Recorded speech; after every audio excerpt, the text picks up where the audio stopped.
ಈ ವಿಡಿಯೋದಲ್ಲಿ ಮನೆಯ ಸಮೃದ್ಧಿ ಮತ್ತು ಸಾತ್ವಿಕತೆಗೆ ಕೆಲವು ಸಲಹೆಗಳನ್ನು ತಿಳಿಯೋಣ.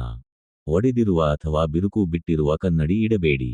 ಅದು ನಕಾರಾತ್ಮಕ ಶಕ್ತಿಯನ್ನು ಆಹ್ವಾನಿಸುತ್ತದೆ. ಮನೆಯ ಯಾವುದೇ ಸ್ಥಳದ ನಲ್ಲಿಯಲ್ಲಿ ನೀರು ನಿರಂತರ ಸೋರುವಿಕೆ ಇರಬಾರದು. ಅದರಿಂದ ಹಣ ವ್ಯಯ ಸಂಭವ. ಮನೆಯ ಆವರಣದಲ್ಲಿ ಒಣಗಿದ ಗಿಡಗಳು ಇಡಬೇಡಿ. ಇದರಿಂದ ಮನಸ್ಸಿನಲ್ಲಿ ಖಿನ್ನತೆ ಉಂಟಾಗುವ ಸಂಭವ. ಸಾಧ್ಯವಾದಷ್ಟು ದೇವರಿಗೆ ಮನೆಯ ಹೂವುಗಳನ್ನೇ ಅರ್ಪಿಸಲು ಪ್ರಯತ್ನ ಮಾಡಿ. ಹೊರಗಡೆಯಿಂದ ತಂದ ಹೂವಿಗೆ ಮನೆಯ ನೀರನ್ನು ಸಿಂಪಡಿಸಬೇಕು. ಶುದ್ಧ ಮಾಡಿ ನಂತರ ಉಪಯೋಗಿಸಬೇಕು. ನಿಂತ ಗಡಿಯಾರವು ಅಶುಭ ಲಕ್ಷಣ. ಇದನ್ನು ಕೂಡಲೇ ಸರಿಪಡಿಸುವುದು ಉತ್ತಮ. ದೇವರ ಕೋಣೆಯ ಮೇಲೆ ಅತಿಯಾದ ಭಾರವನ್ನು ಇಡಬಾರದು. ಒಡೆದು ಹೋದ ದೇವರ ಮೂರ್ತಿ ಅಥವಾ ಫೋಟೋವನ್ನು ಇಡಬೇಡಿ. ಮನೆಯಲ್ಲಿ ಹಿರಿಯರಿಗೆ, ತಂದೆ ತಾಯಿಯರಿಗೆ ಕಾಲು ಮುಟ್ಟಿ ನಮಸ್ಕಾರ ಮಾಡುವ ಪದ್ಧತಿಯನ್ನು ಮಕ್ಕಳಲ್ಲಿ ಬೆಳೆಸಿ. ಹೆತ್ತವರ ಆಶೀರ್ವಾದವು ಮಕ್ಕಳನ್ನು ನಿರಂತರ ರಕ್ಷಿಸಲು ಇದು ಅತ್ಯಂತ ಸಹಕಾರಿ. ಚಾಪೆ ಬಳಸುತ್ತಿದ್ದರೆ ಮುಗಚಿ ಹಾಕಬಾರದು. ದೇವರ ಕೋಣೆಯಲ್ಲಿ ಒಂಟಿ ದೀಪ ಉರಿಸಬಾರದು. ಸಣ್ಣ ದೀಪವಾದರೂ ಅಡ್ಡಿ ಇಲ್ಲ, 2 ದೀಪಗಳನ್ನು ಇಡಿ. ಯಾವುದೇ ಹೊಸ ಬಟ್ಟೆ ಅಥವಾ ಒಡವೆಗಳನ್ನು ತಂದರೆ ಮೊದಲು ದೇವರ ಸನ್ನಿಧಾನದಲ್ಲಿಟ್ಟು ತೆಗೆದುಕೊಳ್ಳುವುದು ಒಳ್ಳೆಯದು. ಇದರಿಂದ ವಸ್ತುವಿನಲ್ಲಿ ಇದ್ದ ಕಲಿದೋಷ ದೂರವಾಗುವುದು. ಸಂಜೆ ಗುಡಿಸಿದ ಕಸವನ್ನು ಹೊರಗೆ ಹಾಕಬಾರದು. ಕುಲ ದೇವರಿಗೆ, ಇಷ್ಟ ದೇವರಿಗೆ, ಗ್ರಾಮ ದೇವರಿಗೆ ಮನೆಯ ಎಲ್ಲಾ ಶುಭ ಕಾರ್ಯಗಳಲ್ಲಿ ಕಾಣಿಕೆಯನ್ನು ತೆಗೆದು ಇಡುವುದನ್ನು ರೂಢಿ ಮಾಡಿ. ಮನೆಯ ಯಾವುದೇ ಜಾಗದಲ್ಲಿ ಪಾರಿವಾಳಗಳು ಮನೆ ಮಾಡಿದರೆ ಅದು ಕಷ್ಟಗಳು ಎದುರಾಗುವ ಸಂಕೇತ. ಅವುಗಳ ಪ್ರಾಣ ಹಾನಿಯಾಗದಂತೆ ಅಲ್ಲಿಂದ ಓಡಿಸಬೇಕು.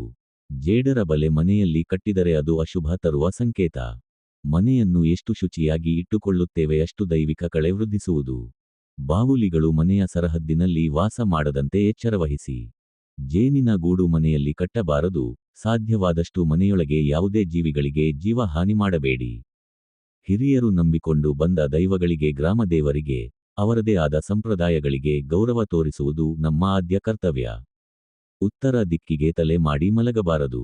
ದಕ್ಷಿಣ ದಿಕ್ಕಿಗೆ ಮುಖ ಮಾಡಿ ನಿರಂತರ ಕುಳಿತುಕೊಳ್ಳುವ ವ್ಯವಸ್ಥೆ ಇರಬಾರದು.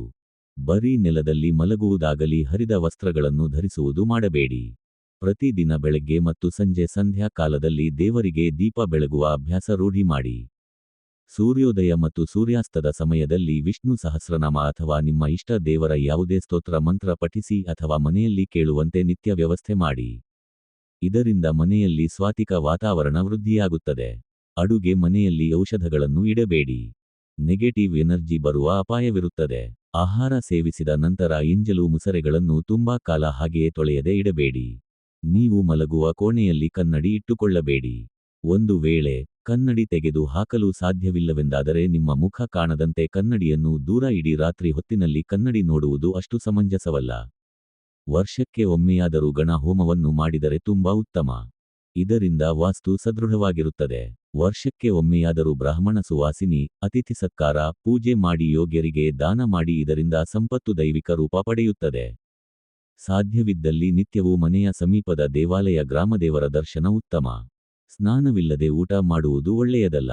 ಅನ್ನವು ದೇವರಿಗೆ ಸಮಾನ. ಓದುತ್ತಿರುವ ಪುಸ್ತಕವನ್ನು ಯಾರಾದರೂ ಕರೆದಾಗ ಹಾಗೆಯೇ ಬಿಟ್ಟು ಹೋಗಬೇಡಿ. ಪುಸ್ತಕಗಳನ್ನು ಮಡಚಿಟ್ಟು ಸರಿಯಾದ ಜಾಗದಲ್ಲಿ ಇರಿಸಿ ಹೋಗಿ. ಸಂಧ್ಯಾಕಾಲಗಳಲ್ಲಿ ಯಾರೊಂದಿಗೂ ವೈಮನಸ್ಸು, ಕೆಟ್ಟ ವಿಚಾರ, ಮಾತುಕತೆ ಬೇಡ. ವಾತಾವರಣದಲ್ಲಿ ವಾಸ್ತು ಅಂದರೆ ಅಸ್ತು ದೇವತೆಗಳು ಹಾಗೆಯೇ ಆಗಲಿ ಎಂದು ಅನುಗ್ರಹಿಸುತ್ತವೆ. ಸಾಧ್ಯವಾದಷ್ಟು ದೇವರ ಮನೆಯಲ್ಲಿ ಶುಚಿತ್ವವಿರಲಿ. ಅಗತ್ಯಕ್ಕಿಂತ ಹೆಚ್ಚು ವಸ್ತುಗಳನ್ನು ಇಡಬೇಡಿ.